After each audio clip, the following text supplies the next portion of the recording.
All right, go time. Tiny Toys Tuesdays, episode 42. The big 4-2. We're almost at 50 of these things. Cranking to it. We got a new person on who's been in the club for a bit. Garren, welcome. Thank you. He's a big death destruction, so we'll probably see him more as we crank through these death and destruction shows. We're doing Flesh Eater Courts and Nighthaunt tonight, which are pretty. At least one of them is very polarizing in the meta currently, so that's fun. I guess to start off, Garren, I know you're painting some FEC. Yep, trying to get the last 3 nights done for the upcoming Smite GT. So this is the last I've got to do, and then I will have a painted army ready. Sweet, that's good. It's good. Are you excited about taking FEC? They seem like they're in a good spot. Yeah, I am. I mean, I committed to them for Smite back before we even got the 3rd edition book. So I had kind of already decided that that's what I was going to take. I had a bunch of them. I hadn't really played much of their 2nd/old 3rd edition book, and so I'd kind of committed to it with having some of them painted, and just wanted to go all out. And it's been a good time since. Cool. I think meta wise, Flesh Eater are kind of, and we'll talk about it. I think they're kind of below the line, but I think they're just point. I think it's just a point thing. I think some of their stuff is a little point heavy. Yeah, I think that's honestly where they kind of fall a little bit shy. They lost just a smidge bit of their flavor. Yeah, I agree. They kind of added a little bit of competitive back in 3rd. And so when we did the initial kind of, nerf everybody down to new 4th edition, I think when we kept points and did that, it was maybe just a slightly overhanded, but I think the bones are there to kind of still be in a good spot. Yeah, I agree. What I've been up to is literally just the same thing. AOS reminders, updating that, updating the AOS cards that I have, and just getting these reviews done. So almost done with all of Death, and then we got like 5-ish factions for Destruction, and then we're done. Moving on. Good deal. Yeah, I hadn't even asked. How's the AOS reminders going? It's good. I've got everything up through the reviews. So I currently have all of the Order, all of the Chaos, and almost all of the OBR. Good deal. Actually, all the way through OBR up to Soulblight. So, like 6 more factions left for AOS reminders, and then I just got to get approval from the wonderful David, who created AOS reminders, to make sure I can upload it on our site. So that is the goal. But yeah, it's a lot of work, but hopefully some people will find it useful. A labor of love and hopeful future utility.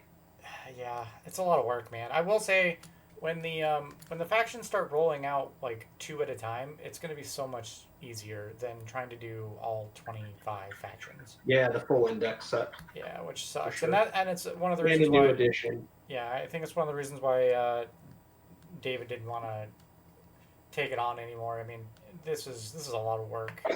So yeah, so hopefully we'll get that done soon, and we'll just move on. Good deal. Yeah, so we'll jump into Smite GT. If you are seeing this, it's probably too late, but if you haven't uploaded your list, definitely do it.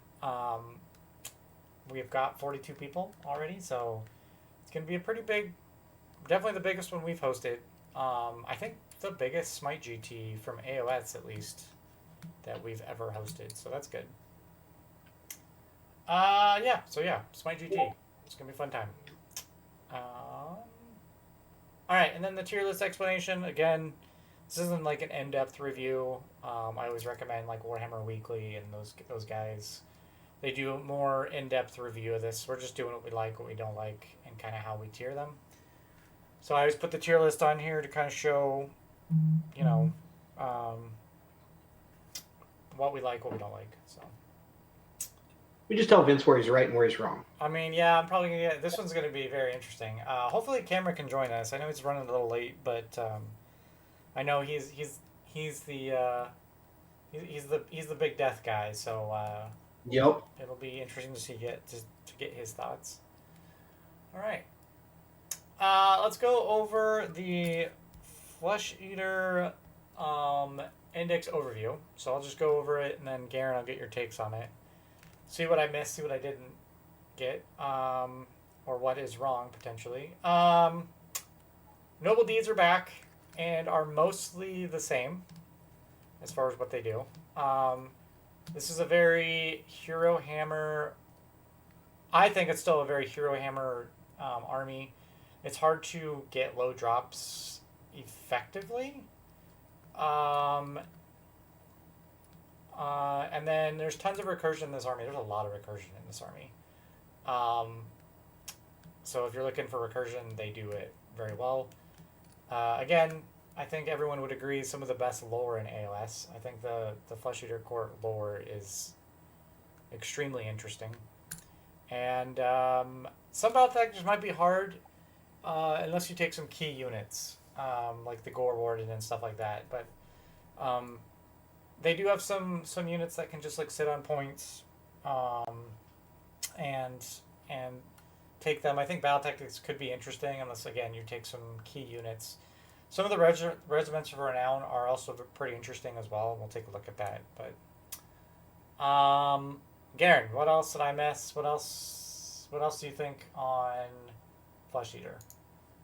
Yes, I mean, for the most part, it's, if you're familiar with the 3rd edition book drop, it's kind of the same. So the big changes are Usharan went from being good to effectively mandatory. Yep, agreed. Your Cardinal Priest went from being a kind of meh to, in my eyes, being a requirement. And interesting, okay. you can no longer heal a unit back up to full after it's been brought back. Yes, you can still bring it in half strength with any of your abhorrents, and you can still return models with your courtiers.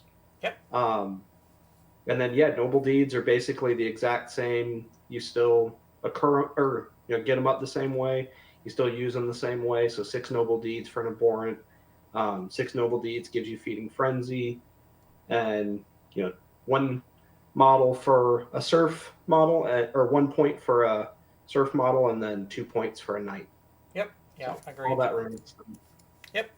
I'm right there with you. All right, let's take a look at the battle traits. Again, these are all really decent. Feeding Frenzy is kind of like your staple, right? That's what you're driving to get. The +1 to attacks is extremely good. It's what's going to put out the most damage in your army for the most part. You've got, like Garren said, you've got the Courtiers and the Aberrants that do their specific recursion role. Aberrants are the ones that restore the unit, correct? Yeah, so abhorrents will go ahead and restore the whole unit to half strength, and then your courtiers are the ones who restore individual models. Gotcha. Yep.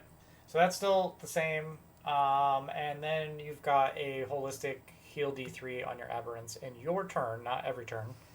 So not as good as Rock Guts, but we'll get there. But still pretty decent. All right. Cool. Moving on. Let's go to the battle formations. I like 2 of these. I think the other 2 are so-so. I think it's going to be kind of maybe dependent on your list, but I really like the Lords of the Manor, which is the double tapping to get more recursion. And then I also like... I think that in the current state of things, it's the only one I actually run. Okay, fair. I do also really like the Royal Menagerie, Strike First. I mean, if you're running like via Activation Wars, this could be fun to use for like Monster Mash, Yeah, I think this one's got some play if monster points come down. Yeah, agreed. I think then we've got some room there. I think it's just in the current state of things, and obviously we're waiting for an FAQ and a point, for the battle scroll. But in the current state of things, that's where it's hard to justify those big monsters as much as I want to put them on the table. Yeah, I agree. I think to me, it's the most fun one. And honestly, Mm-hmm. Royal Menagerie actually makes them pretty decent. Getting strike first on the monsters is really good. Yeah, for sure. Yeah, the other ones are okay. Ghoul Patrol if you're running like heavy ghouls, but I just think the other ones are probably better. And I don't know. I don't think Cannibal Court's useful just because there's many ways to get your points up. So Yeah, I don't think that anything is useless. I think that with the right point adjustments and or battle plans, there's kind of some play with everybody. So I kind of agree with you. None of them are garbage, but it's definitely Lords of the Manor for me. yep, I'm with you. All right, we'll go into the heroic traits. Um, they're all pretty solid. The Cruel Taskmaster is going to give you more recursion. It's the rally one, which is fine. I don't know if you necessarily are going to run that, but it's fine. I think Stronger in Madness on a Zombie Dragon or Terrorgeist is going to be really good.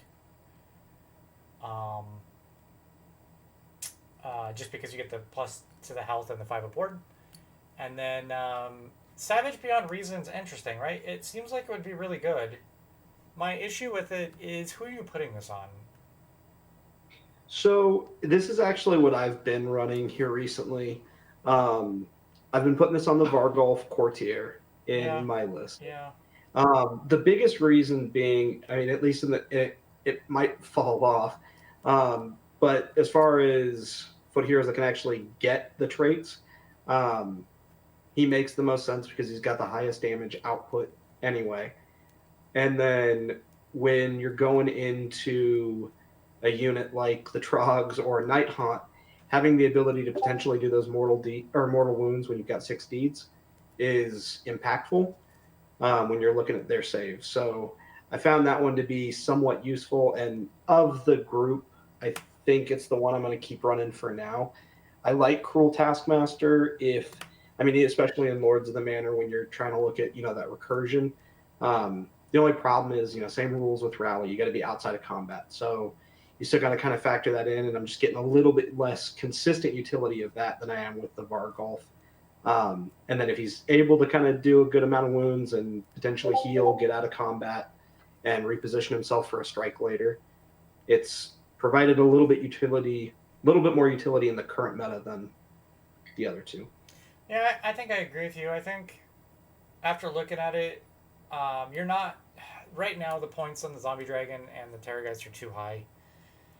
Yep. So they're just not going to be used. And in that case, really the only one that's going to be relatively useful is Savage Beyond Reason, probably. And I think that's the only person you can put it on is the Vargolf, but it's not a sexy pick. I'll say that. Yeah, I mean it's definitely not. When I look at some of the other armies, I'm not saying, oh, we've got the greatest tech over here. Yeah. But it's one more of those situations too with the other two where I think the bones are there, and I think when we start to see the meta shift overall and some point changes, I think the other two certainly may see more play. It's just in this moment in time, I think that's the pigeonhole we've kind of been put in place. Yep, I agree. Let's go into artifacts. I'm definitely passing on the Graham Garland. Nope. Charnel Investments is the one I'm taking, which is the priest. Make something a priest. I think that's going to be the most common. Heart of the Gargant is good because it also affects companion weapons. You get the +1 to attacks. But it's only once per battle, so it's situational, right? But I still think with the way this army works, I'm probably taking the Vestments. Yep. So at least in my play so far, the Vestments has been the solid pick. To be honest, our prayer lore is, and we'll get to it, but our prayer lore kind of comes out more on top than most of our spells anyway. Yep, I agree. And I end up finding that the carnal vestments on, a hero that you may not have had in combat is still a great way to potentially bring up deeds. And, maybe you store those prayer points for the big 10-point cast. So that one usually seems to take the lead. I think that if we don't get any fixes for some of our dragons and terrorgeists, I think that the Grim Garland might actually have some potential play. And the only reason for that is that if Usharon continues to kind of be our mainstay for the big smashy, his strike last actually rolls against the control score. So if you happen to have, Courtier, or, even like the Herald or somebody who's just kind of hanging around him to help out anyway, if you can reduce those control scores of like your big heavy models, and now suddenly you're making them strike last on a 2-up or a 3-up, that's a big change of things. So I think there's some potential in certain lists and in certain, plans, but yeah, for the most part, I think the Cardinal Investments is the better pick. Yep, I agree. All right. Speaking of spell lore, I think their spell lore's decent. The miasma is a pass. The reality of that happening is it's just too swingy for my liking. I mean, yeah, it's on a 5, but like, nope. I'd rather cast a endless spell. Yep. The deranged transformation is really good. Adding 2 to the movement and 1 to wound rolls is really, really good. You can also, I just realized you can add this to the flayers, right? So they're shooting attack as well. Yeah. Oh, combat attacks. Never mind. I don't think it works for the flayers. Correct. So never mind on that. But the feast spell is broken? Question mark. This is gonna get nerfed, right? Because this hasn't. Admittedly, I haven't been using that one much. I've actually been going to Deranged Transformation and to Endless Spells. So let me read through it just real quick to kind of reiterate myself. When I read the feast spell, this has got to be changed. There's no way this can be accurate. But if you're running like heavy horror lists, right? If you do 3 damage to something, are you bringing back 3 horrors? It seems incredibly broken to me. I don't know if this. Yeah. I don't know, man. I don't. I think this is gonna get FAQ'd. I don't think that's what they intended. Because and I mean, especially with Lords of Manor, you return a model, you bring back another one. So there's certainly some tricksy possibilities there. I think that it's probably definitely meant for our surf units. 100%. Not just infantry. Yeah, it is funny because I don't think so far there's been an FAQ for this. So if you're running a horror heavy list, just doing D3 damage, every point of damage you do, you just return a horror back, and it seems really, really good because they're really hard to take down. So yeah, pretty good. S tier until they fix it, and then it will be back to not very good, I think. So yeah, so that's fun. Fun little mechanic there. I have yet to see any Flesh Eater players use this to bring back horror. So yeah, I mean the biggest limitation, right, is still getting the damage off. Yeah, I agree. I mean, especially with just about everybody still having their wards. So yep. But there's definitely some possibility there. All right, and then we go into the prayer lore. All pretty decent. The conviction is my favorite to get a 5 aboard. Yep. Everything. If you get the 10 at the super power one, it's 5 aboard for everything within 18, which is really good. It's really, really strong. And then Blessed Feast that's the unlimited prayer. It's situational, I think. I don't know. It's fine. I wish it wasn't on a 5. I don't think it's worth a 5, but it's fine. And then Yeah, I think if it had been our one forecast, it kind of would have been a nice little, especially if you're using multiple priests just to kind of get something off to maybe build up deeds. I think it would have been a little bit more useful. yeah. And then Summer King's favor is just to increase the points. So lots of ways to get Nibble D points up relatively quickly, which is good. Cool. Yeah, the quick summary is that you're going to do a 5-up ward with the one priest you've probably got with carnal vestments. Yep. And then after that, it's kind of where you want to likely store points and potentially actually use a prayer. Yep, agreed. Yeah, that 5-up board, Holy Within 18, is really good. That's really, really good. All right. Let's move on to the manifestations. I would probably run something else. However, the one that I like the most is actually the barricade, believe it or not. Used to be the worst. What? Yep. The What used to be the worst. Yeah, it used to be the worst. This thing will literally just deny people battle tactics. You just set this up next to them on the off turn with magical intervention, and now they can't run, retreat, half their movement. I think they half their movement, right? Yep. It's really strong. This is definitely one of those gotcha moments where they'll pick a battle tactic, you'll do magical intervention. This is on a 5, on a 5 cast, so most likely you're getting it off, and then this just denies their battle tactic. And it's really good. It's really, really good. Granted, it's really the only one. It's the only one that I like in here. I think the Chalice is way worse now. Yep. And the Corpse Mare Stampede is fine. It's okay. It's fine. Yeah, I mean, the Corpse Mare Stampede can at least be a guarantee summon now, where you didn't have to roll the 3d6 and make sure that you rolled a piece of 6. Yeah, I remember that. So there's some benefit in that regard, but yeah, I think for the most part, the barricade has actually taken the lead. I see this potentially being useful against like Nighthaunt right now, who is a little bit oppressive, just trying to cut some of that mobility a little bit. But yeah, the problem is that we now choose manifestation lores, and I think the one grab for all the loss isn't quite where it needs to be. I agree. If we could still add endless spells as units, I think this would definitely make it on my list, but as it stands, it's not getting picked. Yep, agreed. I think Morbid or even Kronspine is decent here. So. Absolutely. All right.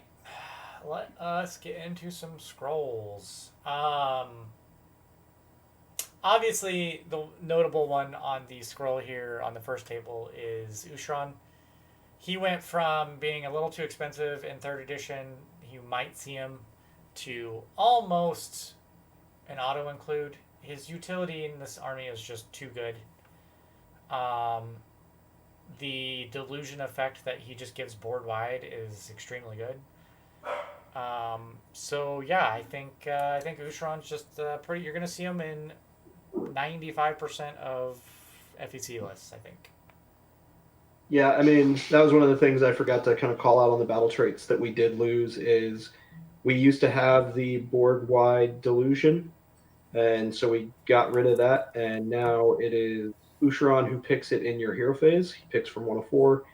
They kind of rewrote them a little bit, and it's the only way you're getting the delusion. So when you factor it in with his potential to make 3 units strike last in combat, his delusional spell to make somebody attack their own unit, his general combat is decent. I mean, just about the only nerf that we saw on him was not healing 2d3 anymore. Correct. He just heals the d3 with the rest of the abhorrents. So he's got a little bit less which is stay in that factor. Which is notable. Losing the 2d3 is a lot. And I think I would be more upset about it if we didn't have the new rally rules. Yeah, fair. Because, six dice on a 4-up, you still get to heal that back, and you still got the D3 anyway. So that's fair. I think he's still got that ability to kind of play. I think he might might be slightly overcosted, but in reality, if we can at least bring some of the other heroes down, I think that would be the change I'd want to see more than him. Yeah, I don't think, just with sometimes how Games Workshop points these, I don't think we'll see Usharon drop, but I think some of the other things will drop. Yep. I will say Glimpse of Delusion is really good. I lost like 28 Bliss Barbs or something stupid to that Glimpse of Delusion. I remember that moment. That was a lovely cast for me. Yeah, it was. Oh, it was against you. It was. Yep. That was rough. I never made that same mistake again. It just completely decimated all of those Bliss Barbs. It was crazy. I think as an FEC player that's very likely always running Usharon, it's the one nice thing where you're not the current meta, because somebody is going to forget about putting their Correct. big unit within 3 inches of something. And it's just about one of the only things you got really going for you. So cast it, hopefully get it off and do some damage. Yeah, it definitely is really good. Definitely like it. Other notes on here, Nagash. He's really expensive. But the changes to him make him at least viable. I don't know if we'll see him a ton, because I think Usharon's just a key staple in this army, so that's already a lot of your army. But I do, just Nagash in general is much more decent than he used to be. So yeah, I think he's got more room for play. I think of the death factions, he would work in FEC, but I think one of the biggest things that he brings to most of the armies is the recursion, which we already have in most of the death armies. Yeah. But it's an area that he excels. And I think in FEC specifically, where they're the best at the recursion, he just kind of starts to fall off a little bit. Agreed. And so, well, I think there's room. Yeah, I think that, Usharon already kind of making it to your list. Then you're looking at, 1,500 points kind of already taken, and you're probably just not going to make that change. Agreed. Hey, look who decided to show up. Hi, Cameron. Yeah. Let me give you access to this real quick. Hold on. Some vehicle troubles. It's all good. It's all good. We're just cranking. We just got Never to forgive you. we just got to the hero scrolls. So I'll let you. You're the death guy, right? So. I love death. I know you are a fan, and I believe you are taking some Nighthaunt to the Smite GT. So we got the right person on. We got both the right people on, FEC and Nighthaunt. I have to say, I absolutely love both factions. Good. That's good. Do you want to give us just a quick, your quick overview of FEC? Are we in FEC? We're doing FEC first? Yep, FEC is first. Awesome. Well, I think FEC is the best healing faction in the game. I agree with you. I would agree with you. I think they have great healing. The only thing that they're suffering from right now, because they're actually rather low in like the win rates. Yep, correct. Is they don't have a lot of, surprisingly enough, like variability, as well as like they're really easy to kill, and so if you focus them, they can be taken down pretty fast. And like they have good damage, but it's not like amazing damage. Yep. And so they're okay all across the board, but like if you kill their heroes or anything like that, like the entire army falls down pretty fast. Agreed. Do you think in order to bring them up in the meta, do you think I'll be honest, a lot of their points are too high, I think. Yes. Do you think it's a point issue or a faction rule issue? I think they're monstrous heroes, and a lot of their heroes are too expensive. Agreed, yeah. That's like the biggest thing, because the entire army relies on you having Usharon, and Usharon's a lot of points. Yeah. And it makes it so that you can't have all... The zombie dragon, the terrorgeist, yeah. Because those guys... The zombie terrorgeist, zombie dragon, and the terrorgeist with the Ghoul King are great units. It's just Usharon is better utility. Yeah, exactly. You're always going to take Usharon. Yeah, exactly. Do you know they haven't FAQ'd the Carnal Feast yet? Have they? It's still broken. Not that I know of. That's- What's Carnal Feast? that's What's the wrong one with where- Carnal Feast? That's the one that's a spell where you deal damage and you can bring back an infantry. So you just bring back horrors. Oh yeah, like again, the best healing faction in the game. Yeah, that seems broken and it probably needs an FAQ, but whatever. I'm not gonna say anything. They're at the bottom of the back right I now. might just try like a oops all horror list with that spell. I mean, it would be so hard to take those things down. Oh my goodness. Yeah, the problem is as soon as you take them down. Well, like, and if you can get it starts around feeling bad. and get to the heroes, then they fall apart. Yeah. So we're on the Hero Warscrolls. Real quick, what are your thoughts? We already talked about the Ghoul King and the Zombie Dragon. They're really good, but they're too expensive. They're just flat out too expensive. And Oh yeah, if they were slightly cheaper, like I think they'd see so much play. I absolutely love those War Scrolls. They're just too expensive. Yeah, I agree. You can't put too much on the field, especially when a quarter of your army is already decided for you. Yep. Garren, which one do you like more, the Terrorgeist or the Zombie Dragon? Because they're both the same price. I like the Terrorgeist more, but I know it's... So I like the utility of the dragon, but I think that's just the beyond the grave deployments and bonuses to their monsters. So Fair. individually, it's basically, do you want this individual thing to do more, or do you want more utility for the other things you've got with you? Yeah, And, that's one of the kind things of it's one of the reasons why I think you don't see the Terrorgeist or Zombie Dragon. They're like one of the few scrolls in the game that, like, at least at their level, that are like really War Scroll independent, right? Like, they don't really affect anyone else. They're very War Scroll independent. So like they don't do anything for your army. They just do their own thing, which is very interesting. I haven't seen too many scrolls like that where they're legit just by themselves. I love the Terrorgeist and I love the Zombie Dragon. The Zombie Dragon's only thing is that it requires you to build into the Zombie Dragon fact, like, Yeah. where you have to take Zombie Dragons, Yeah. and you're not going to do that Because because they're you're taking them 400 Shuren. points. Yeah. Well, and they're Yep. also 400 points. Yep. So let's go to the Gormain. I like this guy. My issue with him is his own drop, which kind of sucks, right? Because you're already kind of starving for drops in this army. Yep. And I just think his ability on a 3-up is just too swingy. It's really good. It's a really good War Scroll. It's just 120 points for its own drop. It's just tough, man. And I mean, the other problem is, like, it's the only thing that he brings to the table. I think if you're going in a unit-heavy list where your plan is to bring back... I think most of the armies that I've seen being played right now are kind of leaning into the Knights, which, for obvious reasons.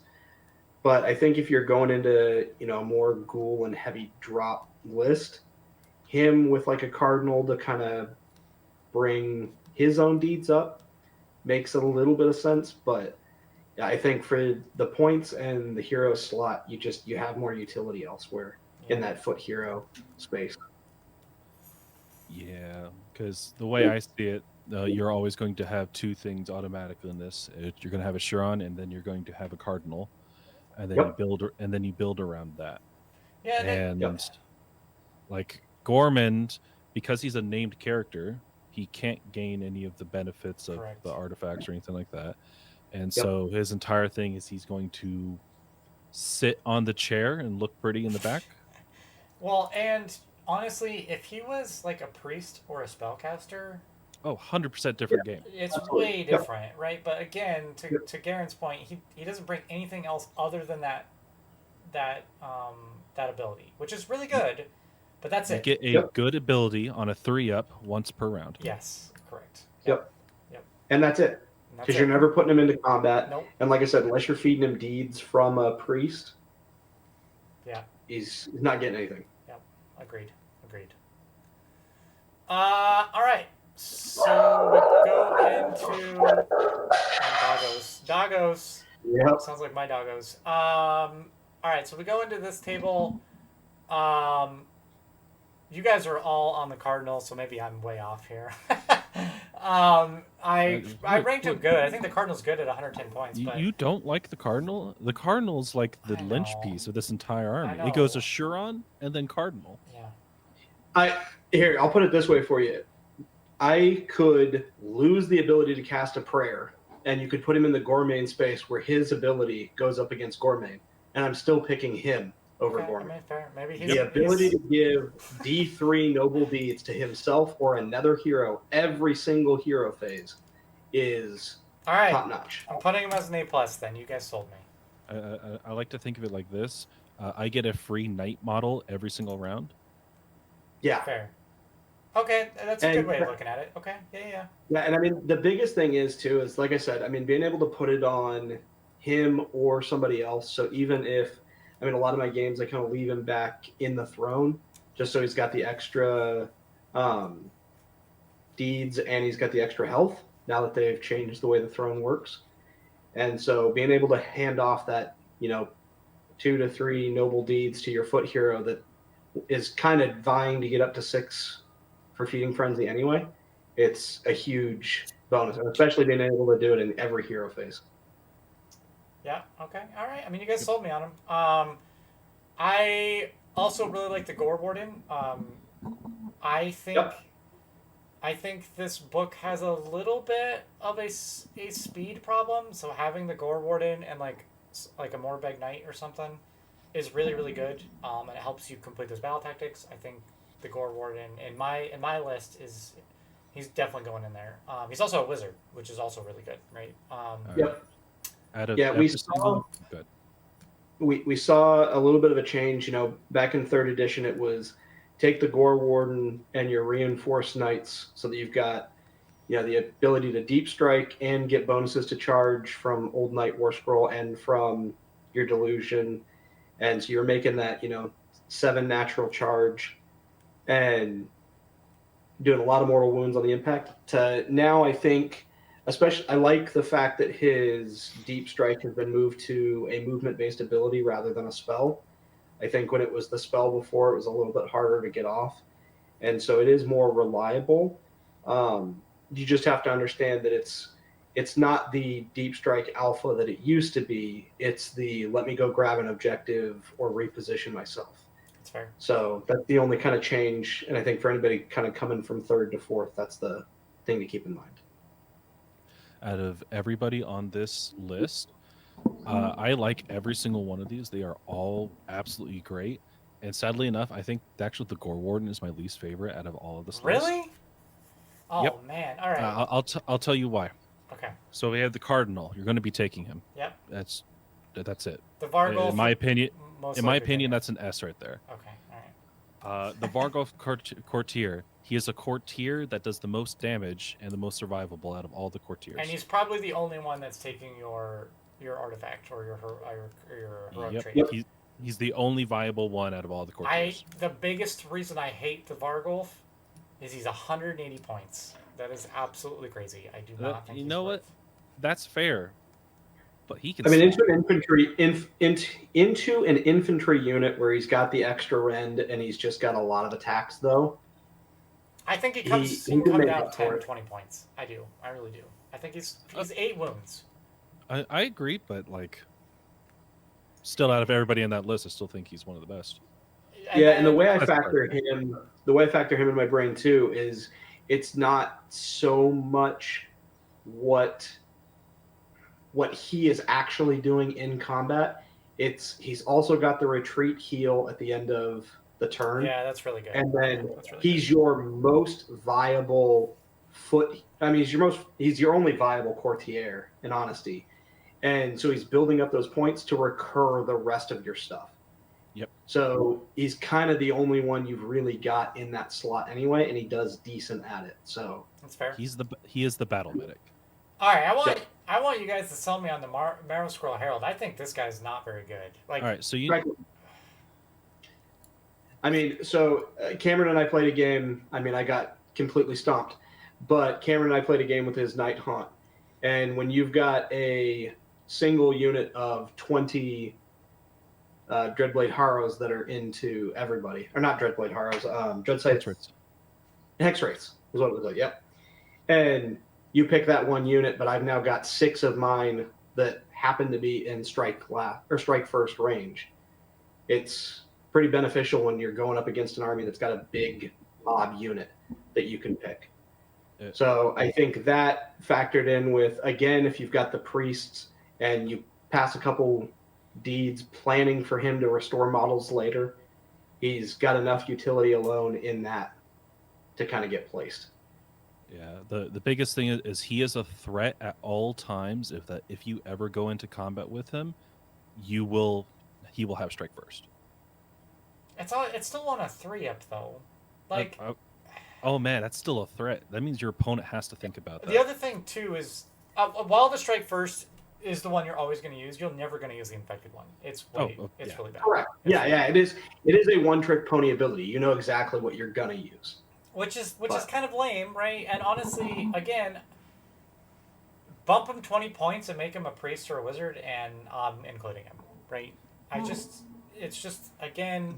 The biggest thing for me is you have him in the middle of your army, and then during your opponent's turn, your opponent goes and charges you, and then you just countercharge with him, and now your army has strike first. Yeah, that's fair. I mean, that's fair. And it's a huge threat, and it will make people rethink where they're going to be charging. All right. Maybe I'm sold a little bit on him. You know what's really nice is he is a bonus hero, so that does help a lot. That does make him a lot more viable. So he's a cheap bonus hero. Yeah, I'll give you that. Yeah, I mean, like I said, the biggest thing is when he gets that effect off, anybody in combat with that unit getting strike first, you can just impact so much of your army at one time too. Mm-hmm. So there's a lot of play in it. I'm definitely passing on the Decapitator. That's a nope. Yep. I forgot he exists. The Aberrant Ghoul King, I'm also probably passing. He's just... The fact that it's his own drop is unfortunate, man. Yeah, I think the drop is the biggest problem. I think there's potentially a space in which him getting carried by some flares into smaller support heroes is interesting, but it's not what we're going up against right now, and it's kind of situational. So I think for the most part he'll probably fall to the wayside. At least he's a wizard, and there's no role to make strike first. It's just. If he became a lieutenant, I think he'd go up like a complete grade. I agree. I agree. But the fact that he's his own drop. Yep. Archregent. What are you guys' thoughts on Archregent? He's nowhere near as good as he was before, but he's still good. Yeah. 190 points he needs to drop. He needs to drop some points, I think. Yeah, I think that he's kind of paying for his sins with the initial first edition release. For sure. He was the auto include last edition. Yeah, I think they pointed him with his old position, and we kind of saw some drops elsewhere, and I think he needs to kind of maybe go back down. But I think he's still useful. I think that when we get to a point where Usharon isn't an auto include, I think the double cast from him is going to be, really good. It's just that in the current slate, you're still kind of trying to find a spot for him. All right. I know in 3rd edition there were some memes going around with the flares and the shooting, right? It's still there. I was gonna say I still really like the Infernal Courtier with like 6 flares. Yeah. It's in my GT good. list, and I convinced Cameron that it's not bad at all. It's really good, man. That damage stacks up quite a bit. So I was under the wrong impression that the bonus damage to the flares was only to a unit that's the Crypt Infernal and Courtier damaged, but no, he just needs to kill a model, and then it's an aura that's just +1 to damage. It's so good. That I think that by itself rose its stocks up for me way up. Yeah, that's really good.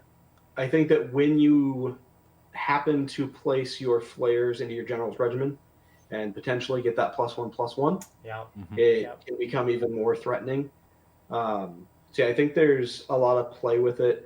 The other benefit is, I mean, obviously you're not bringing this guy on his own, but when you're bringing some flares with him, you've also got the added benefit of being able to pick up one of those foot heroes and transport them. So kind of as the package deal, you've got a good amount of value. Yeah, I think, man, I'm just looking at like, if you take 6 of these guys, they're what 25 attacks, 24 attacks because it's not Players? champion. 25 champion. No, it doesn't have champion. No champion keyword. Oh, maybe no. Maybe I'm wrong. I'm wrong. You're right. You're right. 25. You're right. 25 with the honor guard, 3s, 2s, 2 ren, D3 damage. It's so much. D3 plus 1. Yep. Yeah, dude. They're pretty scary. They are pretty scary. It's not D3 plus 1. It's just 2. Oh, I'm looking at the courtier. Sorry, I'm looking at the courtier. Yep. 3s, 2s, 2 rend, 2 damage with the plus 1. Yes, you're right. I was looking at the courtier. Also, the courtier has a pretty decent shot as well. Yeah, I think the biggest thing is, and the biggest trick for him is, you're never taking him without flares. It's a package. I think that if you're doing a flare list, the Carnal Vestments is a good pick for him, just to try to give him deeds and give him something that he's granting to the rest of the army out there in the pack. And then I think that you're usually looking for him to shoot off the easy unit, but still be able to get range to your flares so that they can put the damage into what your actual target is. Mm-hmm. There's a little bit of mind games and figuring that out, but lastly is the Crypt Haunter Courtier. I actually like this guy, especially because he's a bonus hero.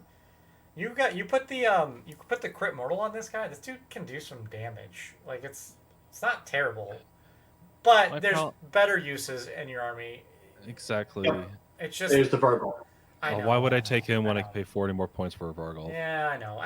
He's not terrible. With more mobility, more healing, and the ability to go over terrain. I do like him though. I do like him. Yeah, I mean, but I agree. I don't think he's useless. I think it's just the points and compared to Vargolf that he falls short. Yeah, I agree. I'll tell you what. If he goes up to like 100 points, I think he'd be almost a like most people are going to auto include him at that point. I think like 120 points is still decent for him. He needs to be cheap enough for people to look at him and be like, yep, okay, all right, yeah, just something easy and cheap to put in my army to get deeds to heal things. Yeah. All right. Whew. Let's get to this one's probably going to be controversial, but I am not. Other than using the Gore Warden for the Morbeg Knights, I do not think they're very good. I think they're one of the worst cavalry in the game. One of the what? The worst cavalry in the game. Well, you could be wrong. Okay, you know what? I might be biased here. Obviously I'm biased, but Dan took 2 units of these, and I played against him, and they did like 0 damage. Like they didn't do anything to me. Yeah, so I think that's the biggest thing is that a lot of people are looking at them in their old role, which was that deep strike, tons of charge damage, decent in combat.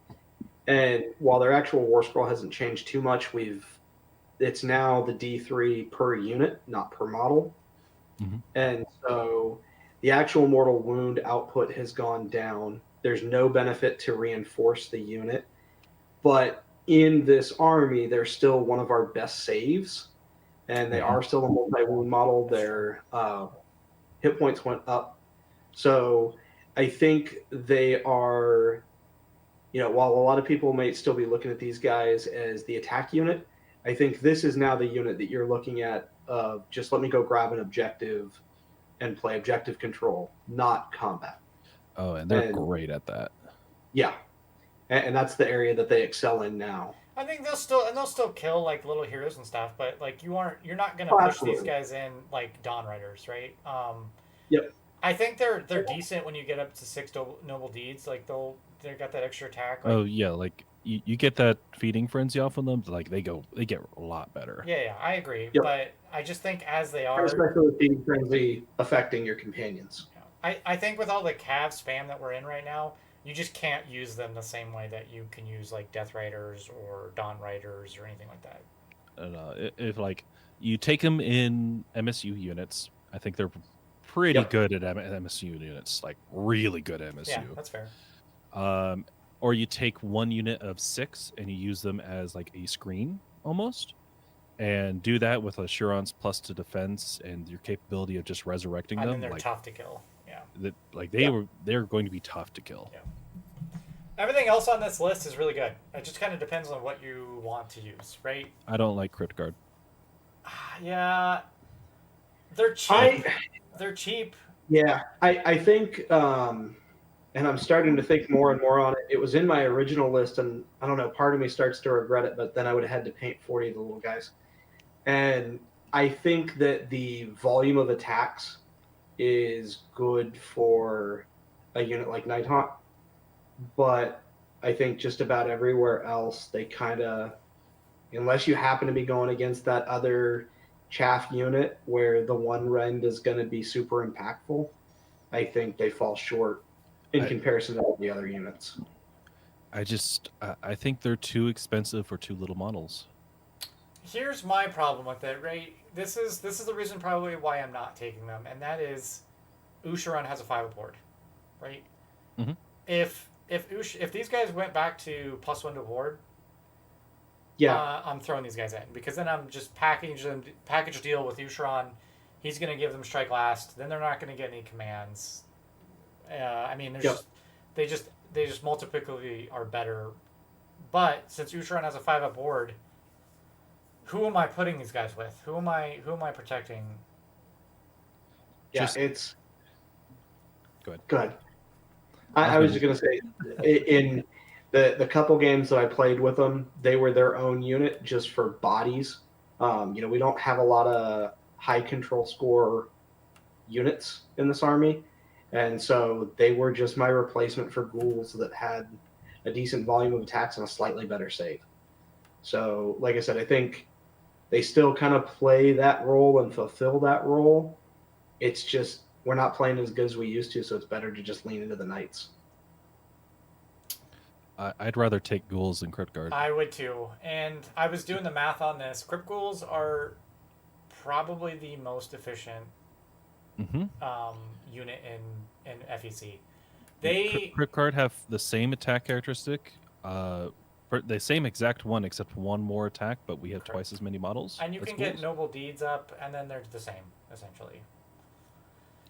Except the crit ghouls far outdo them if they have the noble deeds. Correct. They're also so we have efficient. crit auto wound. Yeah, that's true. And crit auto wound is Really very good. It's really good. Dan did some huge damage with 2-pack of 40 ghouls. Like, they do put out a hurt for sure. And they're extremely efficient. Like, extremely efficient. I actually think they will go up in points. I do too. I do. Because it's 170 points for 20 wounds. 20 of them. Yep. Yeah. They're just, and that's why you see a lot of ghoul spam right now, is because they're just so efficient.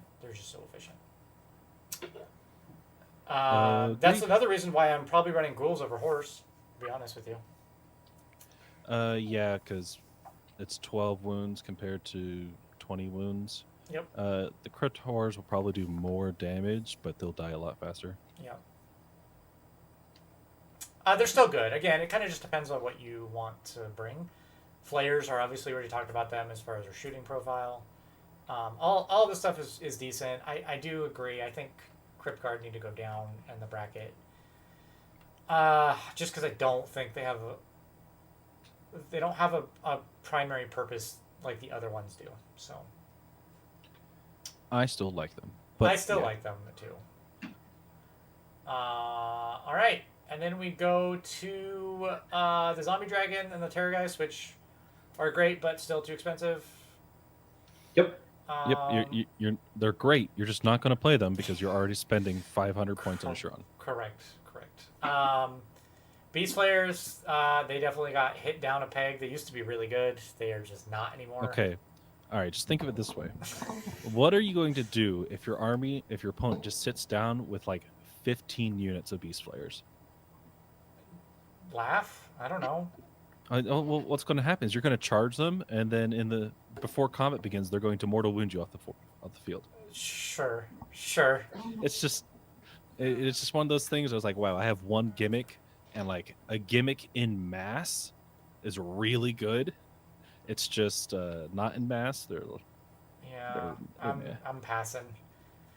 And then you've got the Carnal Throne, which is, obviously the best way to give noble deeds, and a personal bodyguard.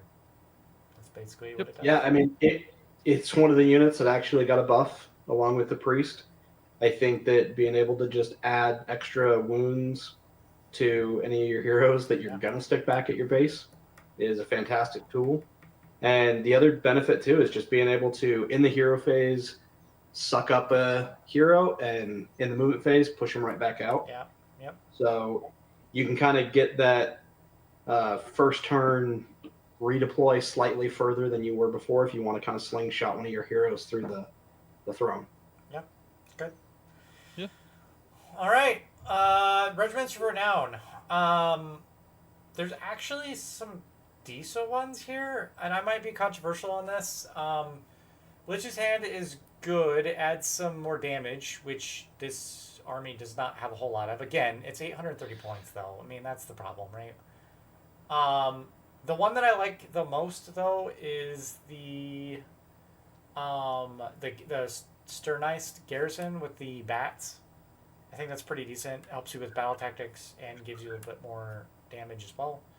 Yeah, it helps a lot with battle tactics. Yeah, which I think it could be a struggle with this army. The biggest, like Cameron said earlier, you just don't have anything that's like super hitty, right? You got to really build into it and build up that mechanic in order to get it to really work.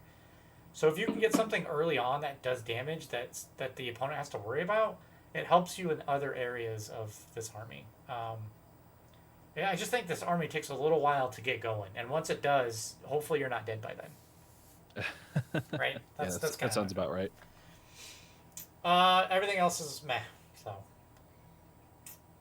all right. So overall,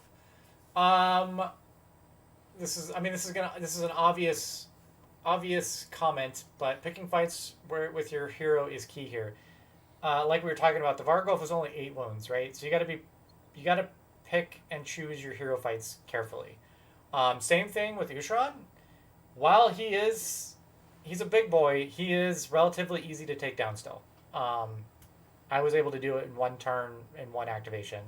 So you just need to be very careful about how you pick your fights. Easy to focus. Yes. Yep. We talked about it. There's a lot of recursion here. To Cameron's point, it's probably the best recursion army in the game. Minus Trogs. We'll just get that out of the way. But I just don't think there's enough meat. So I think points need to go down and things need to happen a little bit better here. But I'll say, if you could still double reinforce in this army, I think this would be like S tier army. I agree. That'd be too much, though. That'd be too crazy, I think. Yeah, the single reinforcement in the army really hurt them because they really needed that double reinforce because they don't have the meat on their units. Correct. Shooting is surprisingly good here, like we talked about, and I expect a point drop. I think they're going to get some point drops for sure. I do too. They can't do well against a lot of the top armies right now. They just hurt just too much against them. Yeah. Overall, I gave it a B. Cameron, you gave it an A. I want it to be an A. I know you do. I want it to be an A. I think you're probably more leaning towards B at this point, but yeah, it's a B. I think it's a B. Like I mentioned very early on, I think the bones are there. We just need to kind of fix some of the outliers in the current meta and maybe adjust some points to kind of give them a little bit of a leg up. But I think that it's right. It just kind of needs a little bit of help. Yeah. I do think they're overcosted in a lot of areas for sure. Agreed. All right, we go from an army that's extremely that's going to get a point drop to an army that's definitely going to get a point increase. All right, let's talk about Nighthaunt. So to start, before I even get into this, I have played one game of Nighthaunt. I played it against Erica yesterday. So I have a couple thoughts. I know, Cameron, you've played Nighthaunt quite a bit now, or at least I think so, or at least you know them quite a bit. A little bit. But just to start out, this is the highest performing army in the game, and it's like not even close. Like they are miles ahead of people right now. So I start off by saying prepare for version 2 because they are 100% going to come down quite a bit on Nighthaunt. They will get the nerf hammer quite a bit. It's amazing what happens when you build an army that ignores half the rules of the game. Yeah, yep. Yeah, I do, and because it ignores a lot of the mechanics of the game, I do still think that it is one of the best beginner armies to take in AOS. If you're if you're brand new to the game, I think Nighthaunt is incredible to take for a new player. Yep. It's where I started, and being able to ignore everything with fly and ignore rend was fantastic. Yep. It's one of those things where you can take half the core book, you could just rip it out, throw it away, and be able like, can you run and charge? Well, yeah, I can run and charge. Yeah. Can you retreat and charge? Well, yeah, I can retreat and charge. Do I care about rend? You can't? Do I care about rend? No. Do I just get auto crits? Pretty much my entire army is crit auto wounds? Yes. Yeah. Do my shooting always have line of sight? Yes. Yes. Yeah. What's this line of sight thing you're talking about? This is still an army, though, that excels on your turn and does not on your opponent's. You have to be kind of careful how you play this. There are some exceptions to this rule, which we'll get into, but for the most part, you are really good on your turn and really not on the opponent's. Again, there are some exceptions to this. This has got to be one of the craziest movement, other than just taking like Huracan spam for Lumineth, one of the best mobility armies in the game. 100%. And it's pretty insane. Again, I think it's going to get nerfed, but we'll see. We'll see what happens. And I put Nagash as cool. I actually think Nagash has a place in this army, believe it or not. Agreed. I don't think it's a competitive perspective from what we have currently, but he's decent. I think he's actually good in this. All right, overview. Anything else I missed? Garren, anything additional? Nope. Cameron? You learn your rules and ignore your opponent's rules. Yes. All right, let's get into the battle traits. These are insane. Like they're literally insane. Obviously ethereal, right? Don't have to worry about rend at all. You just are and in a game where rend, you have to pay so much for rend now to get those, high rend units in this game. You just don't worry about it. You just say no. You just disregard. The motto of Nighthaunt is just say no. Yep. Discorporate is your basically all-out defense. Having a 5-up board is really, really good.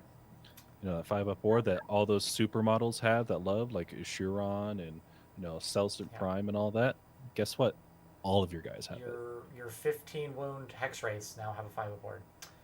That are annoying rend. It's pretty good. And then we've got, before we get into the Aura of Dreads, you have Wave of Terror, which is also extremely good. I don't know what they were thinking when they wrote this, but... for real? Like, what were you thinking? This was crazy. You basically can just charge in combat. So... Yep. You can charge while in combat, which means... even if you take the ability where you can retreat and charge, you don't have to retreat and charge. No. You could just stay in combat, making your opponent not be able to redeploy. And not only that, but you can charge behind the rank to get to something else. I mean, there's so many things that this is just so good on. It's crazy. And then we get into the Aura of Dread abilities, which is basically your main mechanic after all of that. And it's basically you charge, depending on what you charge with, you will get an ability. If it's infantry, or I guess if it's not even infantry, if it's anything that has more models than the opponent, you'll get -1 to hit, or they will get -1 to hit. If it's a cavalry or war machine, they'll get -1 to save. And if it is a hero, they will get strike last, which is insane.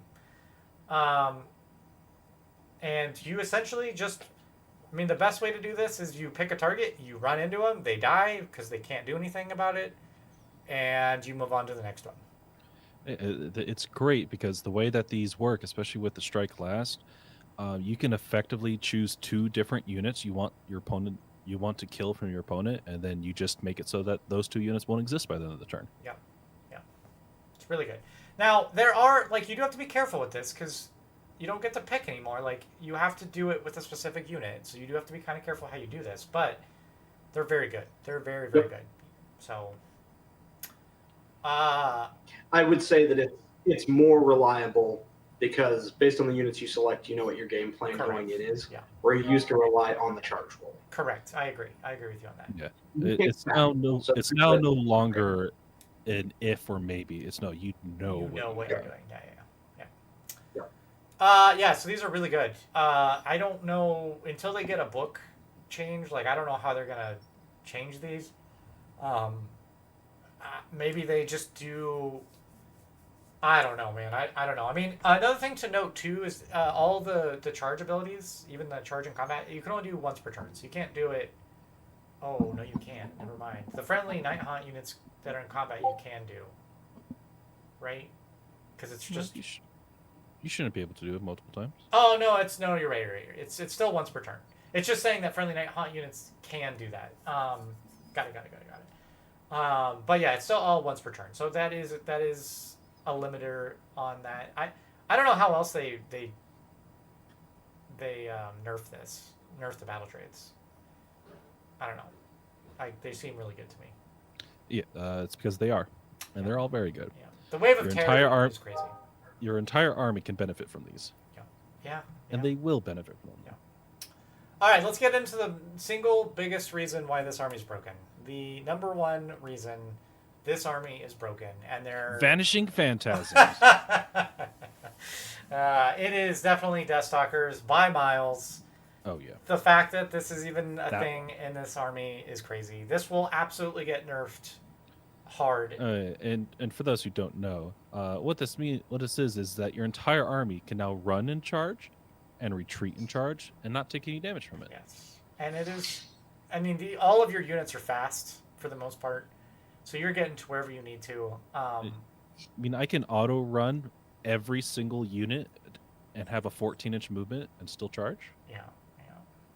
Or I can take Hex Race and auto run and get 18-inch movement and then charge. And you're just pinning them at that point. And again, since you ignore rend, it's hard to chew through this army. Or if I've already hit you with my Hex Race, I can now retreat 12 inches over you and then charge. Yes. Yep. Same with Power Through too, right? Like lots of. It's just crazy. Deathstalkers will absolutely get nerfed. I think the best way to do this is maybe you do it on 1 unit. Maybe. You know what? I would like that.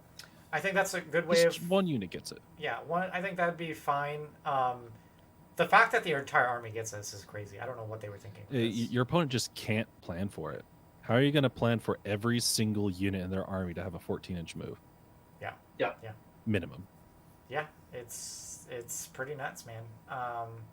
And to never be able to pin their unit. Yeah. Which you couldn't anyways, but... It is bad. I think the other one that's decent is Hunters of the Accursed. You can pile up the mortal wounds on a hero quite a bit, but if Deathstalkers didn't exist, I think I would love Hunters of the Accursed. Yeah, me too. I like that one. It does require you to have a whole bunch of heroes. Well, you're gonna have them in here anyway. Yeah, it's not that big of a tax, to be honest. But out of everything, I think Vanishing Phantasms is almost useless. Yeah, it's not good, man. All right. Why are you going to use that? Yeah, that's bad. All right, Vanishing Phantasm. Every turn in your movement phase, you can pick a Nighthaunt unit, and it can teleport 9 inches away. You know what? Which is a great ability. Unlike other ones, it's not on a 3-up, which Correct. is It's just free. Already better. The problem is You have that you Dreadblade have Heroes. Dreadblade Heroes that does that every turn, including your Yeah, opponent's turn. that is going to be Or- nerfed. There's no way that those guys are going to keep that ability. I Agreed. think Or Arlok could just teleport everybody. he's good too. We'll talk about them, but I do think Dreadblade Heroes are the single most broken unit in the game. It is absolutely insane that they gave them that ability. I had to reread it like 2 times. I was like, wait, they can do what? Whenever they want? Like what? Like, it's incredible. And nothing is more of a feel bad moment for your opponent Yeah. when your opponent does their first turn in a game and they move everywhere, and then you just take their back objective because they just didn't expect it. Yeah. And it's in... We'll get there. Any other thoughts on the formations? I want the Procession of Death to be playable. Yeah, me too. I really want to use my Black Coach really bad. Mhm. But I can't. And honestly, I don't think the Black Coach is bad. I think everything else is so much better than the Black Coach that I can't use the Black Coach. Which is so sad, because when in the beginning of the edition, when this came out, we're like, the Black Coach is actually playable, Yeah, I know. guys. I Oh know. my Everyone God. was so happy about it, and then the And book comes nobody out. plays it. I know. It's bad.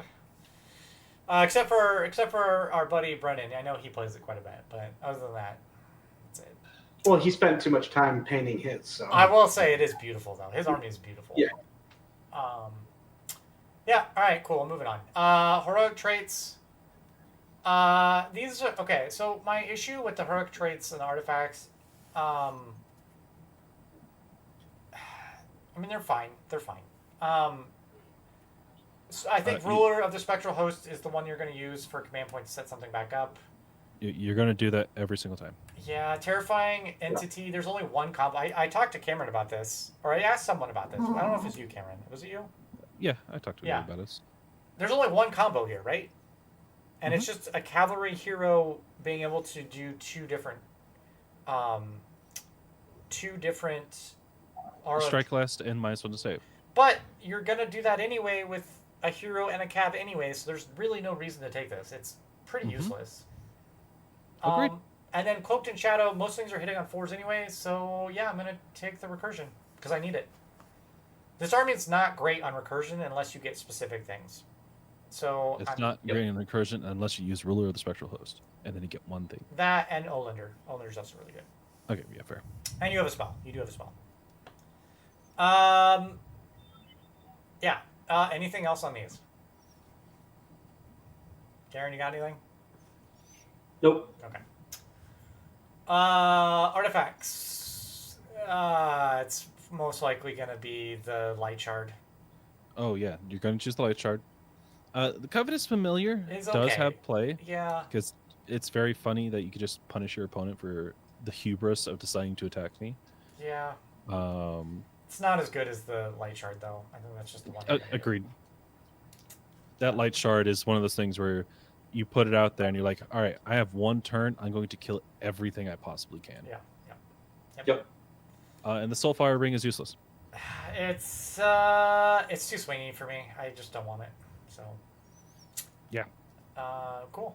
Easy. Spell lore. Shade Mist is super good.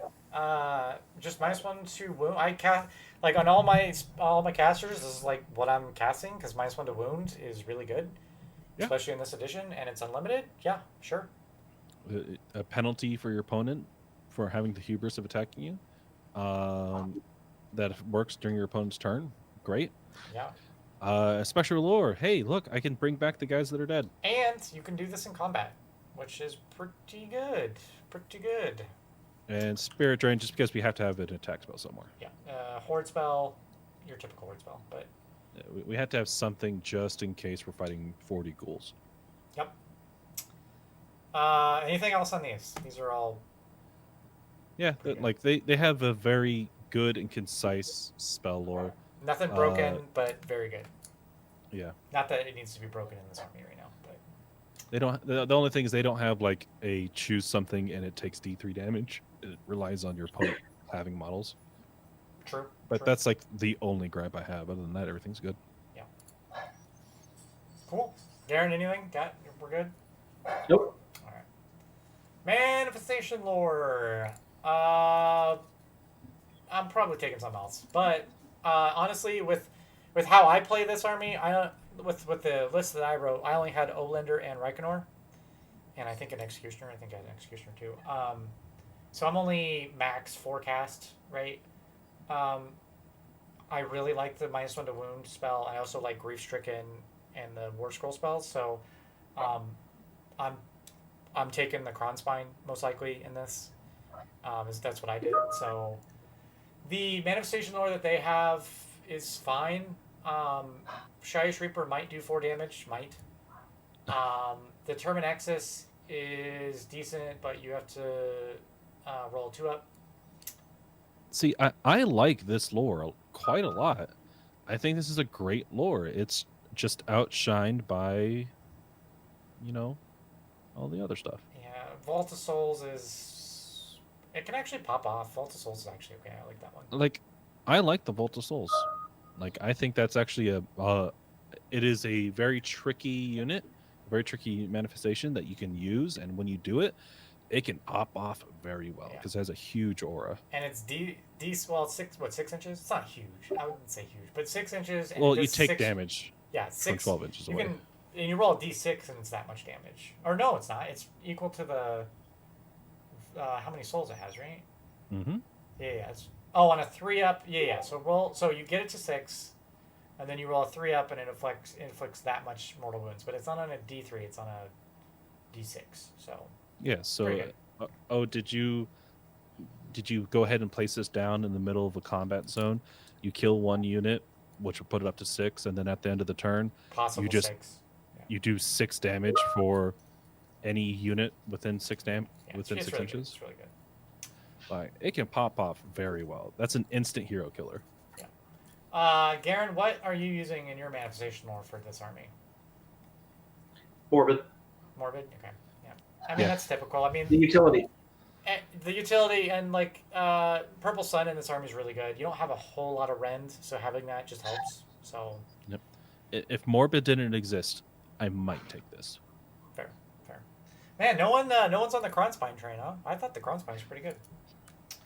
I like him. I think this is an army where you've maybe got a few more casts, and so Morbid gives you more utility. Yeah, I think with my list, I just didn't have that many casts, so maybe that's me. Okay, cool. Let's move into the Hero Warscrolls. I really like Lady Olander. I think she is so good. She is hard to kill. She is hard to kill, and her spell is insane. On a 6 cast, you just ignore. You pick an enemy unit within 18, by the way. Mm-hmm. And they just they ignore positive modifiers for hit, wound, and save rolls, which is really good. It's all right, Olander goes ahead and points at you. We're killing that today. Also, you're running Trogs? Not today! Not today! Stupid Trogs. And her once per battle board-wide recursion, which is really good. Really good. Agreed. She's pretty spicy. Yeah. Do you, Garren, do you think she's an auto-clue at 300 points? No, because you have so much else to pick from on the units, but I think she's definitely got a role within your lists overall. Fair. I think she's like the only model that doesn't go up points. Oh, really? Like, she's good, but she is expensive. She's pretty expensive. For 7 wounds, she's expensive, right? And she's a 4-up, 2 caster. Yeah, okay, I see it. I will say she's in the best state that we've seen her. Thank God, because she's a beautiful model. As a Mortarch, yeah, especially. Yeah. Also, I don't think Kurdos goes up points. No, Kurdos might go down points. I don't think he's good. Honestly, he's a pass for me. It's such a great ability, but like that's the only thing you're getting out of him. Right, correct. Alrak is really good. I know a lot of people are on the Alrak, the Bodhi boat. What does Rick call him? The Bodhi Boater Sin? Something Bodhi like that? McBoatface? Yeah, that's it. He's really good. Don't get me wrong. I just think there's so much movement in this that I just don't know if I take him. I probably just spend 160 points on something else, but I know here's my thing, and this is what I use him for. I have such great movement, but what if I had more? Sure, Cameron. Gosh, of course. How could I think that? I use him there as the, all right, boys, we're putting the gloves on. We're going to try to end this game right now. Yeah, fair. He also counts as a war machine, so you get that added benefit. Yeah. And then Reconor, I love Reconor. I really like him. He's the auto include. He is so good. The fact that you can just get an extra power level, he gets +1 to cast. Like, he's really good. He is amazing. I like him. Also, you can just damage your opponent during their turn. Yep, and you still get the +1 to cast, which is really good. Yep. Just really good. He's fast. I can do something at all turns and all things. Like, he's great. Yep, he's fast and he provides the strike last, right, on the charge, which is what you want him for. Cool. Moving on. Oh man, they had one chance to get this dude right and they failed. Scriptor Mortis. I don't know is why bad. he gave him a C+. I hate this man. I know. I want him to be with good. Such a passion. He's so cool looking, but he's so bad. He's so bad. Yeah, he's never been playable. He's a display piece. 100%. And you know what? He's a beautiful display piece. Yes. Oh yeah, he's a gorgeous model, and from day one when they first dropped him, he's always been awesome. But God, they had the chance to make him good too, man. That sucks. And like, all right, you look at his stuff and you're like, wow, that's such a great ability. And then you just continue to read. Yes, that's and you're so like, bad. Right, it's a great ability unless, and then you're like, well, it's a great ability. It's not good. It's an ability. He's not even a wizard or a priest, guys. Come on now. Come on. Yeah. Like, You know what? If he was a wizard, I think he'd be an A. at least he'd be useful, right? Like, Yep. He falls into that core main camp where he relies too heavily on his one thing, and his one thing just isn't enough. Yeah, that's bad. You know what the difference is, though? At least Gourmet doesn't have a range. Fair. Yeah. Fair. You see anybody. Yep. That's fair. And Gourmet only has to roll 1 dice to be useful. Yep. Tomb Banshee is a pass. I can't believe that's its own drop. It should be a general, sub commander or whatever, sub general. Bonus Agree. general. Knight of Shrouds is bad. Why would I spend that when I can just have Reconor? I'd rather have them than a Tomb Banshee or a Scriptor Mortis. Sure. Both of them I don't think. At least they have a use. The Knight of Shrouds on the steed could be useful because you can get the strike last, but like, it doesn't make sense because it's all like, you're already getting strike last from your Aura of Dread, so I just don't see the purpose for him. So he's very fast, and he's a unit that can take artifacts and heroics and be in combat. I know, but it's counterintuitive because you're fighting with him and then something else, but you're already giving something strike last when you try. Oh yeah, you think you're only going to have 2 units in combat? Yeah, fair. I just, for 180 points, man, I'm probably just not. I'm probably just gonna take Reconor and something else. Well, yeah, you're gonna take Ragnar no matter what. Yeah. But like the Knight of Shrouds definitely has use because he's a fast piece that Yeah. you want in combat. So he's someone that can actually like survive a turn and give that strike last to. Okay, but are you taking him or another thing of Haros?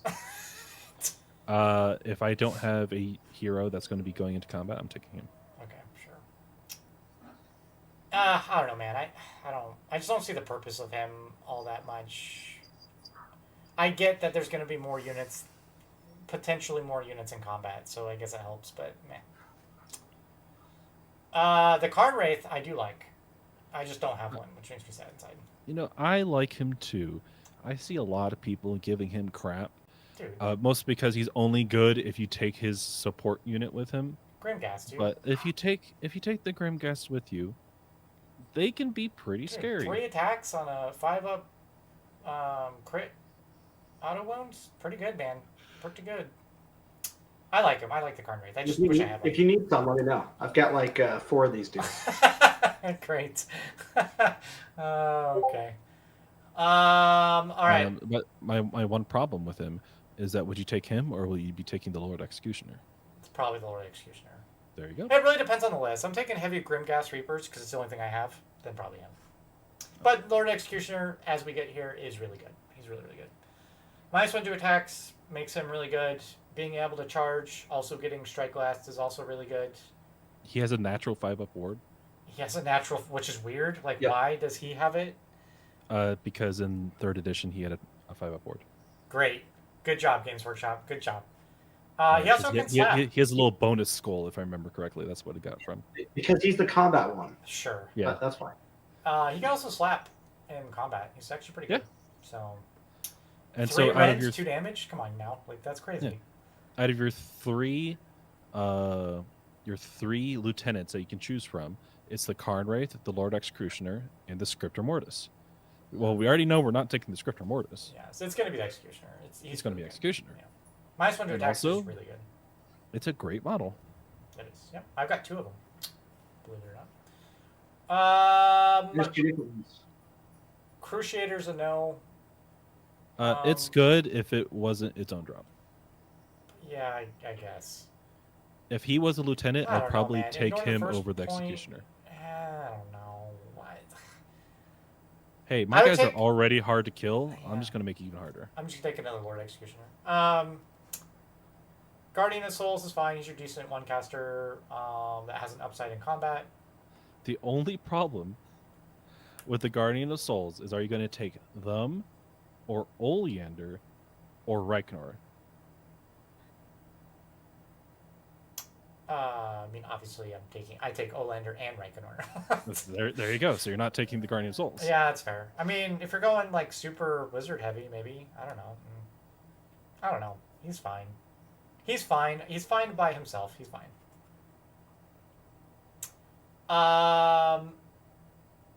And Spirit Torment's a no for me. If he was a lieutenant, I'd make him an A. The Spirit Torment? Yeah. Sure. Yeah, the fact that he's his own drop is really bad. That's what's causing a lot of these guys to be bad. Is they're all small heroes that are like support, but And you like, want to be low drops in this if you can, right? Because you want to know the priority that you're taking, right? Like that is super key in this army. is exactly what it is. Cool. Anything else on this and these guys? All right, moving on to non-hero. Yeah, the biggest, most broken unit in the game, which will absolutely get FAQ'd. There's no way these guys stay the way they are. They are insane. And it's for one reason only. It's so hard to kill those bastards. Well, yeah, when you're able to move in every hero phase for free, no rolling, nothing. You just pick them up and put them where you want. It's insane. You know what it would be? If they just made it to where you can teleport during your opponent's hero phase in the hero phase, I think they'd be good. Sure. Like, You know what's- I think they'd actually be balanced at a certain point. You know what's crazy about these guys too? You can teleport them back to like a small hero, and they'll kill the small hero. Uh-huh. Like these guys, They're not the swingiest guys, but they're not weak. yeah, and they're like the amount of battle tactics I could get without even worrying about anything. In mine and Erica's game, like it was crazy. It was just crazy. Now the true controversy. Did you take 1 or 2 units? I only have one. I've got 3 of them, believe it or not. So I can't take another one. Because I've seen arguments to take 2 of them. Oh, I would take 2 of them. If I could, I'd take 2. They're so good. Mobility is key in this game, especially right now. So I would take 2. Fair. What else on here? Chain Rasps. Come on, guys. Really? These guys could go down to 80 points, and I still probably wouldn't take them. It'd be really cheap, 80 points. Yeah, they're real bad though. A lot of bodies. Yeah, Yeah, I it's a lot guess. of bodies. Pyrogeist, these guys are fine. They're fine. Everything else on this list are everything that you're kind of very meh on, Yes. except for what, Grimghast Reapers? I like Grimghast. I do like Grimghast. Yeah, I like do have a Grimghast lot of Reapers them. are okay. I don't have any Bladegeist Revenants, which are the new hotness, but Yeah. um, You have to build into Grimghast Reapers though, but you do. not bad. Um, And Black Coach is going to be good in another era. Yes. Yes. When this book gets rewritten from the ground up, they will actually be useful. The Black Coach will have its time. I swear it. Yeah. It's actually really good. It's really good. It's just everything else is so much better. Yeah. Cool. Craven Throne Guard are really good. For 100 points. Like, what? They're so good. Why are these 100 points? I don't understand. Because it's 5 wounds. Okay, but these will go up in We price. increase their range. Yeah. Just 200 points for, what is that, 21 attacks at force 3s minus 1/1. And it can't have With any all modifiers. I 16 inches, or I'm going to be shooting you. There's nothing you can stop me from doing it. It's really good. Except getting into combat. I think that's the only way to stop them from shooting. Yeah, it is. Yep. Obviously, Revenants also probably the best infantry in the book. They're insane. Yeah, they're just for the fact that you can always charge. Yeah, and you're getting +1 to attack, so these are going to always be 3 attacks. You're taking 20 of them, so 60 attacks on 3s, 1/1. Yeah, I would say they're pretty good. I would say they're pretty good for 300 points. Glaive Ray Stalkers, baby! Give it up to Glaive Ray Stalkers, all right? What are we giving them? Still, well, they're Aren't still good? bad, but hey, they're better. They're better. Yeah, they're finally not the worst unit. They were the worst unit in all of AOS last edition, and now they are not the worst unit. Yeah. You can finally make an argument of taking them, potentially. Yeah. These are the hopeful vision for the Scriptor Mortis. You know, you just have to go through a couple versions of the game, and eventually you might be good. Yeah. Enough to consider. Yeah. And you know what? Only because they're 80 points. Yeah. Mirrorborn Banshees I actually like. They actually do quite a bit of damage. Oh, agreed. If you reinforce these chicas,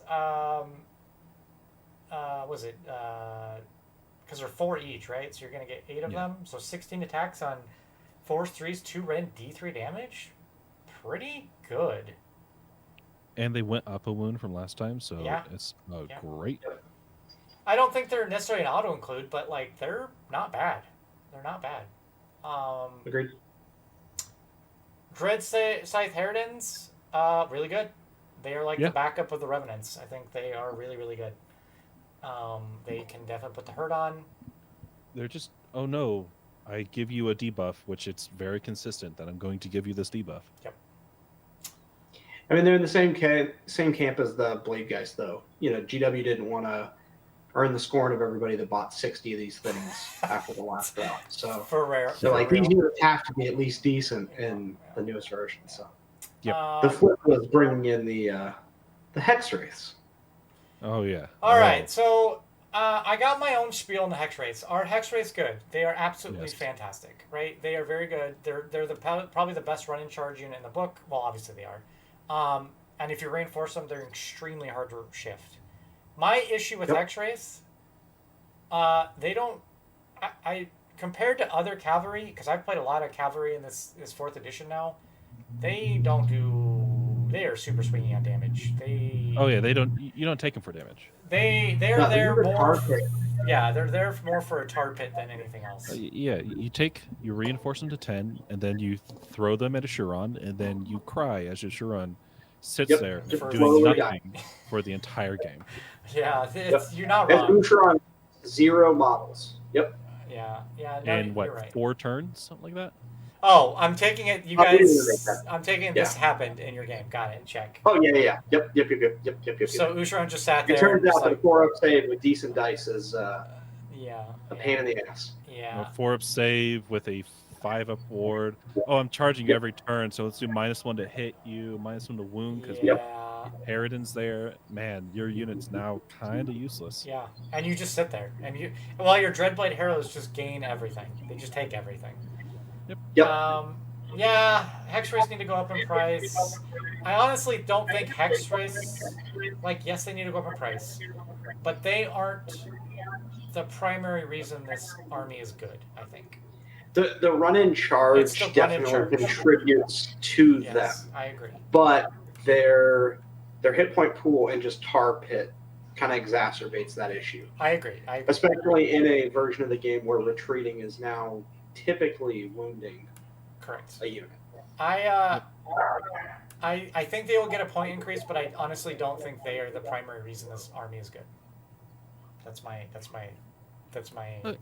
I can agree with that. shtick. So You know, if hex race without run and charge, I think are kind of bearable. yeah, I think and they'll you, probably still go up like 10. yeah, you put 20 them at points. 180. About You it. put them at 180. Get rid of run and charge, and now they're fine. Yep. So I completely agree with that. Yeah. It's the run and charge that makes them overpowered. that and the stupid Dreadblade Harrows, those need to be changed. Those are absolutely awful. yeah. All right, that's it. So we go into Regiments of Renown. Nothing. Literally nothing here you're going to take because... Oh yeah, everything's so cheap. You're just going to take your own. Yeah. stuff. Yeah, everything... Yeah, you get more utility from your own stuff. Correct. There's just nothing you need here. There's just nothing. And you can do everything that all of these guys do with your own stuff. Yeah, and probably better. And better. Yeah, exactly. Yeah, cool. All right, so overall,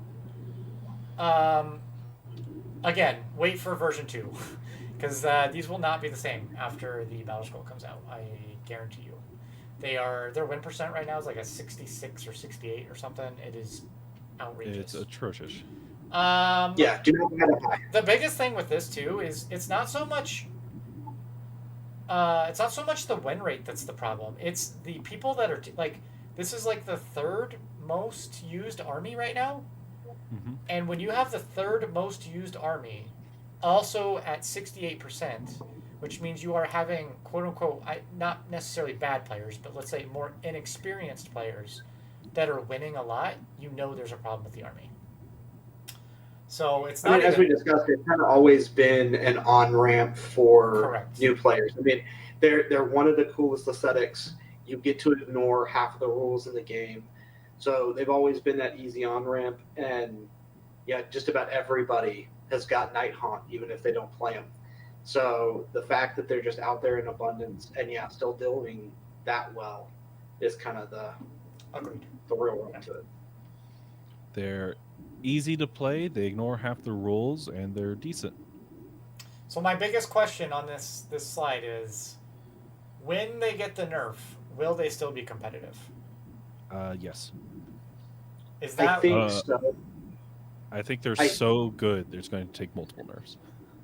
Well, I do. I think they're going to nerf them hard, man. I think we're going to get a pretty big nerf for them. And I just worry, if the nerf gets hit hard, do we get into a situation where they become the old Nighthaunt of old days?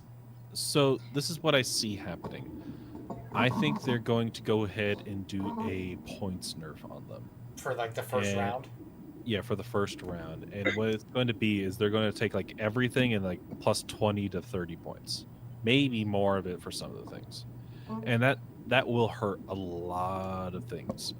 But I don't think it's going to be putting them into like C tier or anything like that. I agree. Like, I think if I took my list right now and I minused one unit, like if I minus one unit of Paradins, I still think it's a decent list. Yeah, I agree. I think obviously the nerf is going to have to be more than just points. Yeah, it's going to be one of those things which we usually don't see, which is they're going to have to change some rule or something like that. Yeah, they will. They definitely will. Point adjustments isn't going to... Pure point adjustments isn't going to fix this army. Yeah, and that's why I don't think the first nerf is going to do enough to make them A tier. Okay, we'll see. And that's as far as that's going to go. Yeah, I mean, I think they're still going to be competitive because I agree with you, Cameron. I think most of the things are probably going to be point adjustments because we typically don't want to update Warscrolls. So I think what we're going to see is that some of the units that are showing up pretty common right now, we might start to drop off, but we might start to see things like the Coach and maybe even the Garren Wraith and other units get picked up. So I think a lot like FEC, we've got a lot of good bare bones there. There's just a couple outliers that are better than the rest. Mm-hmm. And so as soon as those point changes come through, there's going to be something else that the community is going to find and play with. Yeah, because they're just going to see what's being used right now, and they're just going to increase it. Like GW doesn't want to admit that they made such a mistake, and so they're going to look at hex rates, and they're probably going to up them like 40 points. Yep. And then they're going to take like Blade Geist, and they're going to up them like 30 points. Dreadblade And like, Arrows. yeah, that does hurt quite a bit, but it doesn't make the army unusable. No, it just kills one of your units. I agree. And I think Go ahead. I think the other thing to kind of consider is that I would say that there is a possibility that Nighthaunt's new book isn't too far off in Fair. the future either. I So we got the roadmap with a death box of some kind. We don't know what all that entails, but it's certainly possible that a change to that will kind of correct. I agree with everything you guys said about as far as like the first nerf they're going to do is just points, with an exception. I do think they will change Deathstalkers. I do. Yeah, the run in charge I think will probably. I don't know what they're going to change for that, but I do think in the first battle scroll we get, they will change that battle formation. Yeah, which I 100% agree. Something like that should not exist in the game. Correct. It's crazy that thing exists in this For an army, army especially. like this. A limitation on what units can use it or how many. Correct. Yep. I think will be the fix. Yep. I agree. Yeah. If they do just heroes can do it, then Yeah. it's still good, but it's not overpowered anymore. I mean, I think Yep. even if they did one, if they just did change it to one unit can do it, I'd be okay with that. I think it definitely drops off quite a bit, but I mean, remember, you have to put that up against the other battle formations, and it's not even close right now. Agreed. It's not even close. I'll make my prediction now. We'll go from like a 65 win rate to like a 52 win rate. I think it'll be after the first battle scroll. I would say 55. And I'll say that only if they get rid of the run in charge. Sure. Okay, I'm with you on that. All right, so there is our two death factions, 2 to go. So next week we will do Soulblight and OBR. And I think they're both pretty good. So so we'll do that next week. And then hopefully I'll see a lot of you at Smite. And it'll be a fun time. Anything else you guys got before we end? Nope, can't wait for Smite. It'll be fun. Still have a lot of models to paint. Garren, I'm happy you're going. Yeah, finally getting out there. Yeah, man. I'm excited for that. All right. Other than that, we will hope you guys have a good rest of the week, and we will see you next week. Sounds good. Thank you. Bye-bye. Bye.